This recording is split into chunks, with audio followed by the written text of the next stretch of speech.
How's it going, everyone? In today's video, I'll show you on how you can suspend a whole deck in Anki.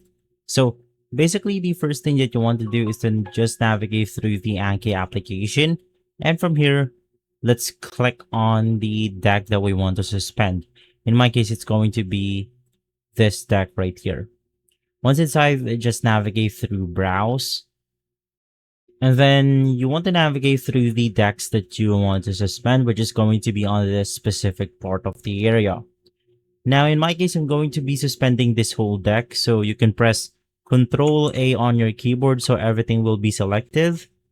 Right click on it.